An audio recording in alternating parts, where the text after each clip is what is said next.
بسم الله الرحمن الرحيم. قالوا يا موسى إنا لن ندخلها أبدا ما داموا فيها فاذهب أنت وربك فقاتلا إنا هاهنا قاعدون.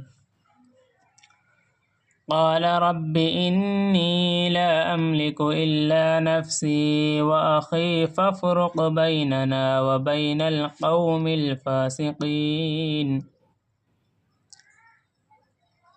کہنے لگے کہ اے موسیٰ، ہم تو ہرگز کبھی بھی وہاں قدم نہ رکھیں گے جب تک وہ لوگ وہاں موجود ہیں، تو آپ اور آپ کے اللہ میاں چلے جائیں اور دونوں لڑ بھیڑ لیجئے، ہم تو یہاں سے سرکتے نہیں۔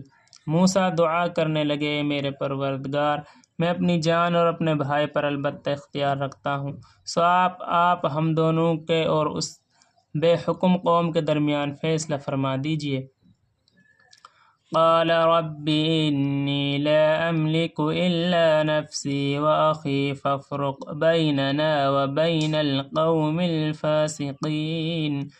قال فإنها محرمة عليهم 40 سنة يتيهون في الأرض فلا تأس على القوم الفاسقين.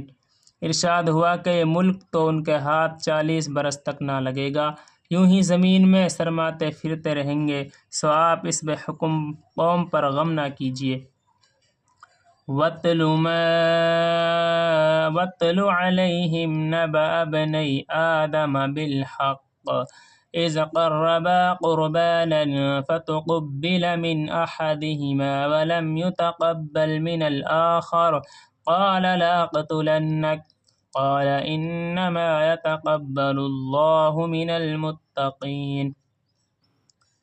لئن بسطت إلي يدك لتقتلني ما أنا بباسط يدي إليك لأقتلك إني أخاف الله رب العالمين. اور آپ ان اہل کتاب کو آدم کے 2 بیٹوں کا قصہ صحیح طور پر پڑھ کر سنائیے، جبکہ دونوں نے ایک ایک نیاز پیش کی اور ان میں سے ایک کی تو مقبول ہو گئی اور دوسرے کی مقبول نہ ہوئی۔ وہ دوسرا کہنے لگا کہ میں تجھ کو ضرور قتل کروں گا۔ اس ایک نے جواب دیا کہ خدا تعالی متقیوں ہی کا عمل قبول کرتے ہیں۔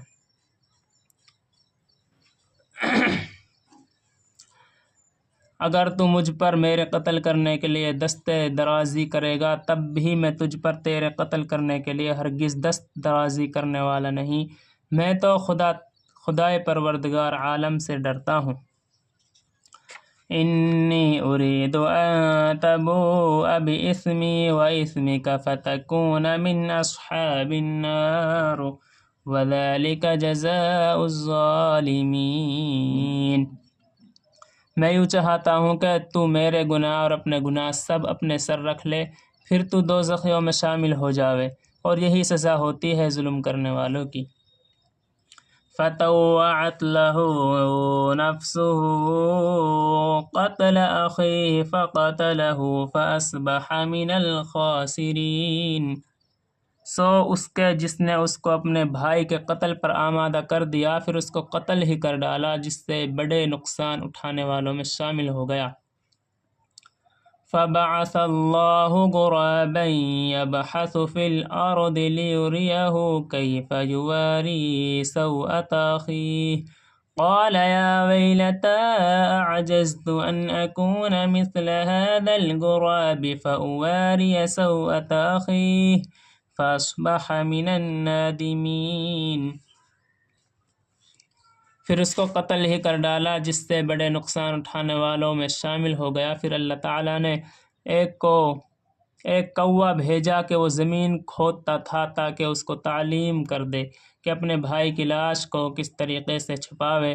کہنے لگا کہ افسوس میری حالت پر، کیا میں اس سے بھی گیا گزرا کہ اس کوے ہی کے برابر ہوتا اور اپنے بھائی کی لاش کو چھپا دیتا، سو بڑا شرمندہ ہوا۔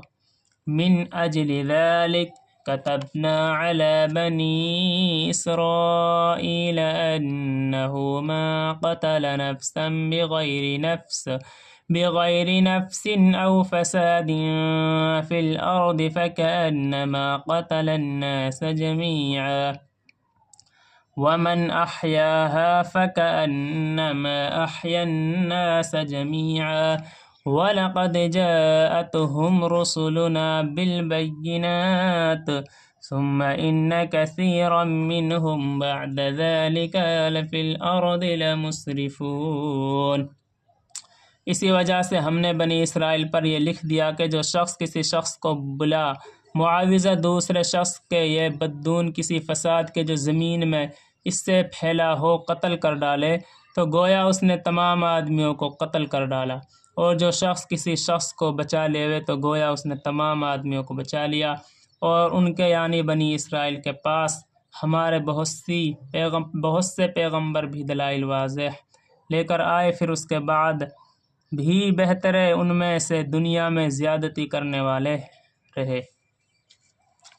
انما جزاء الذين يحاربون الله ورسوله ويسعون في الأرض فسادا أن يقتلوا أو يصلبوا أو تقطع أيديهم وأرجلهم من خلاف أو ينفوا من الأرض ذلك لهم خزي في الدنيا ولهم في الآخرة عذاب عظيم۔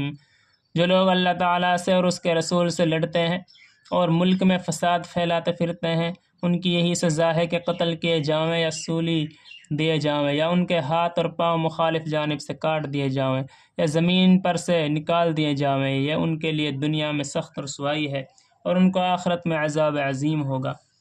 إلا الذين تابوا من قبل أن تقدروا عليهم فاعلموا أن الله غفور رحيم۔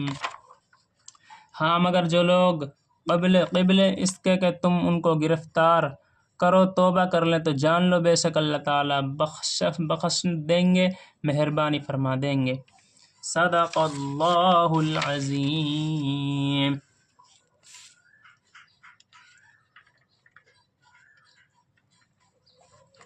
اللهم صل على محمد وعلى آل محمد كما صليت على إبراهيم وعلى آل إبراهيم إنك حميد مجيد۔ اللهم بارك على محمد وعلى آل محمد كما باركت على إبراهيم وعلى آل إبراهيم إنك حميد مجيد۔ ربنا ظلمنا أنفسنا وإن لم تغفر لنا وترحمنا لنكونن من الخاسرين۔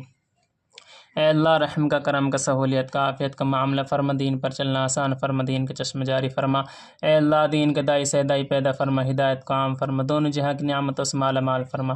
اے اللہ دونوں جہاں میں سرخ روئی پیدا فرما۔ اے اللہ بے اولاد کو اولاد نصیب فرما، بے روزگاروں کو روزی عطا فرما۔ اے اللہ دنیا میں جتنے ایک مسلمان بھائی پریشان حال ہیں سب کی پریشانی کو ختم فرما۔ اے اللہ جتنے بھائی ناجائز مقدمات میں پھنسے ہوئے سب کو بری فرما، سب کو رہا فرما۔ اے اللہ جتنے پریشان حال ہیں سب کی پریشانی کو ختم فرما۔ اے اللہ مصیبت زداؤں کی مصیبتوں کو ختم فرما، دین کا بول بالا فرما، دین کا جھنڈا بلند فرما، مسجدوں کا آباد فرما۔ اے اللہ مسجد مدرسوں کی اللہ رب العالمین مصیبت سے حفاظت فرما۔ اے اللہ ہمارے کاروباروں میں برکت عطا فرما۔ اے اللہ تیرے لاڈلے نبی کریم صلی اللہ علیہ وسلم نے جتنی بھی خیر کی لائن سے دعا مانگی ہے ان سب میں حصہ نصیب فرما۔ اے اللہ جن چیزوں سے فنا چاہیے اللہ ہم بھی فنا چاہتے ہیں۔ اے اللہ جو مانگا ہے اسے بھی عطا فرما، جو مانگنے سے رہ گیا ہے اسے بھی عطا فرما۔ اے اللہ جو ہمارے پڑھنے میں کمی کوتاہی ہوئی ہے اس کو معاف فرما۔ اے اللہ اس مختصر سی دعا نبی کریم صلی اللہ علیہ وسلم صدقہ طفیل قبول فرما برحمتک یا ارحم الراحمین۔